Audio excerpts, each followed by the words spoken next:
Everyone and welcome back to my channel mister Photon. और आज हम लोग देखेंगे हमारे 10th क्लास की ब्यूटीफुल सी जर्नी। Chapter first, academics. तो जो मेरी 10th क्लास की पढ़ाई लिखाई थी वो काफ़ी ढलांगों से गई थी। कभी बहुत अच्छी, कभी बहुत बुरी, कभी अच्छे मार्क्स आए, कभी बुरे मार्क्स आए। एंड ये इन सारी चीज़ों से भरी थी। तो जो मेरी 10th क्लास की जो स्टार्टिंग थी वो अप्रैल से हुई थी, और अप्रैल मार्च इन 2 महीनों में मैंने बहुत अच्छे से पढ़ाई की थी। एंड हमारे जो फर्स्ट प्री क्वार्टरली एग्ज़ाम होते हैं वो भी हो गए थे, एंड उसमें मेरा बहुत अच्छा स्कोर हुआ था। उसके बाद फिर summer vacation I. Summer vacation में मेरा और पढ़ाई का इतना ज़्यादा लॉन्ग डिस्टेंस हो गया था कि मेरा सारा जो भी मोटिवेशन था वो अब डिमोटिवेशन में बदल गया था। एंड इसकी वजह से जो इसका इम्पैक्ट था वो मेरे हाफ ईयरली एग्ज़ाम में देखने को मिला था। तो काफ़ी अच्छा तो स्कोर नहीं कर पाया था ऑब्वियसली मैंने। एंड इसकी वजह से मुझे बहुत ज़्यादा रिग्रेट हुआ कि मैंने अपने समर वेकेशंस वेस्ट कर दी थी, कुछ पढ़ नहीं पाया। एंड इस रिग्रेट के चक्कर में मैं बस रिग्रेट ही होता रहा, पढ़ाई तो कुछ कर ही नहीं पाई थी।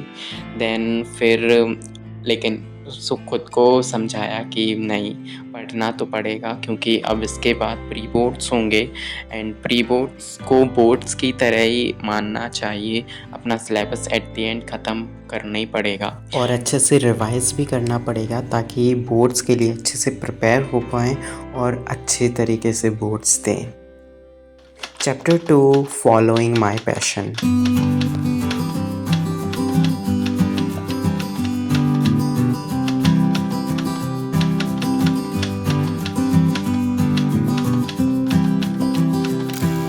और ऐसा बिल्कुल भी नहीं था कि 10th है तो केवल मैंने पढ़ाई ही की थी। पढ़ाई के साथ साथ बहुत सारी नई नई चीज़ें की थी, और इन चीज़ों ने मुझे बहुत ज़्यादा मोटिवेट भी किया था मेरी क्लास 10th में। जैसे कि फूड, मैंने डिफरेंट टाइप्स ऑफ फूड को एंजॉय किया, क्योंकि ये भी एक लाइक आर्ट होती है फूड को प्रिपेयर करना और फिर उसे प्लेटिंग करना और फिर उसे खाना। एंड टी एंड कॉफ़ी, इन सब ने तो मेरा बहुत साथ दिया। Self love, and this is the very important thing. खुद को अंडरस्टैंड करना, खुद के लिए टाइम निकालना और नई नई चीज़ें सीखना। मैंने बहुत सारी न्यू न्यू चीज़ें सीखी थी और एक्सप्लोर करना। Here are some clips.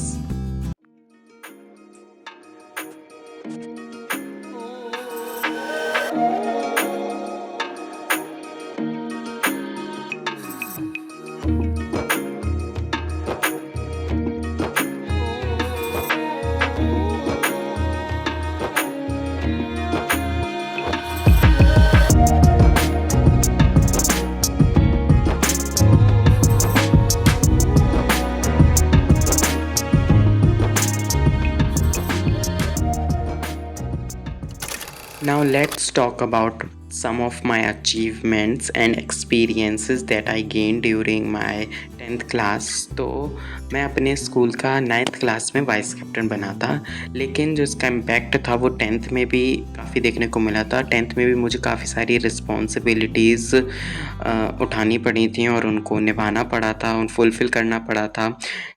तो yeah it was definitely a must experience to all. एक बार तो हमेशा ये एक्सपीरियंस करना चाहिए कि जब आप लीडर होते हो तो कैसे चीज़ों को मैनेज किया जाता है। इसके साथ-साथ मैंने यूकेलेले बजाना भी सीखा था, एंड ये भी बहुत अच्छी स्किल है, किसी इंस्ट्रूमेंट को प्ले करना।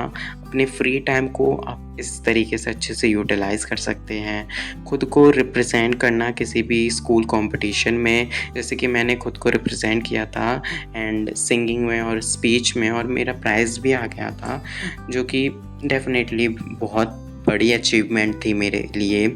एंड मैंने जूनियर साइंटिस्ट में एक कॉम्पिटिशन होता है हमारे स्कूल में जो कि साइंस से रिलेटेड होता है, सिलेबस से ही हमारे क्लास के, तो उसमें मेरा क्लास में 3rd प्राइज़ आया था, जो कि ओके, बहुत अच्छी बात है। और उसके साथ-साथ वेरियस कॉम्पिटिशन्स जैसे कि extempore, essay writing, poem, group song, इन सब में भी काफ़ी मैंने प्राइज़ेस जीते थे। एंड या Okay, so this is the last part of my class 10th journey video, and in this part I'll be sharing you with my personal experience of class 10th, and also will be providing you with some tips and tricks जो कि आप अपनी 10th class में follow कर सकते हो ताकि आप अच्छा स्कोर कर सको। तो मेरे पर्सनल एक्सपीरियंस से 10th class definitely way easy than 9th। मेरी 9th क्लास में बिल्कुल हालत ख़राब थी, लेकिन 10th में जब मैं आया तो मुझे पता चला कि 9th से 10th इज़ वेरी ईज़ी, काफ़ी ईज़ी है। बस पढ़ना आपको पड़ेगा ही, तो पढ़ना तो पड़ेगा ही, मेहनत से पढ़ना पड़ेगा, स्टार्टिंग से पढ़ना पड़ेगा, जो कि मैंने किया था। एंड एक अगर आप कोचिंग जाते हो तो अच्छी बात है, नहीं तो ऑनलाइन टीचर्स से लाइक जुड़ सकते हो। जैसे कि मैंने भी काफ़ी टीचर्स को फॉलो किया था। अगर आपको वीडियो चाहिए तो कमेंट में बता देना, उसके लिए भी मैं अलग से वीडियो बना दूँगा। And now let's talk about tips and tricks for coming 10th graders. So tip number first is stick to your NCERT. NCERT is the Bible अगर आप क्लास 10th में हो। सारे सब्जेक्ट्स के लिए एनसीईआरटी बहुत ज़रूरी है, क्वेश्चन एनसीईआरटी के अंदर से ही आएंगे।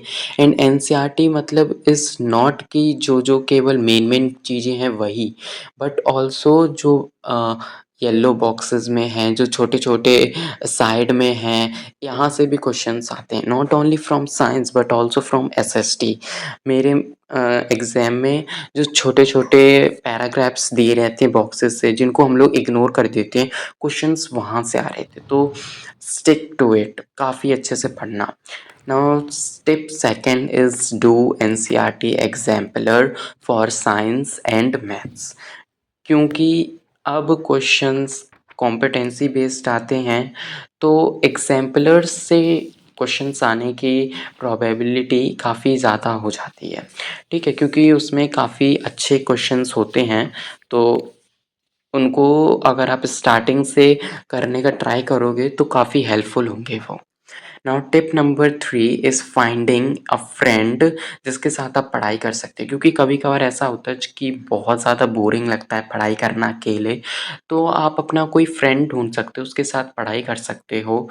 ये एक लाइक आपकी पढ़ाई में एक थोड़ा-सा एंटरटेनमेंट ला देगा, तो आप बोर नहीं होगे और पढ़ भी लोगे। लेकिन ऐसा फ्रेंड ढूँढना जो कि आपको डिस्टर्ब ना करे बल्कि आपको सपोर्ट करे।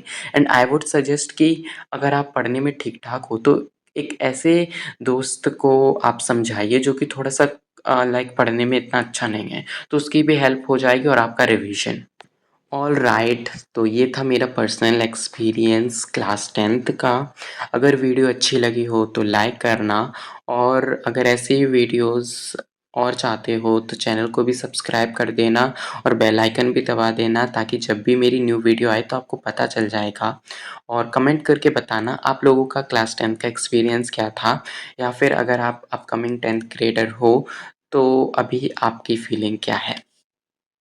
Okay, meet you in the next video, तब तक के लिए bye and thanks for watching this video.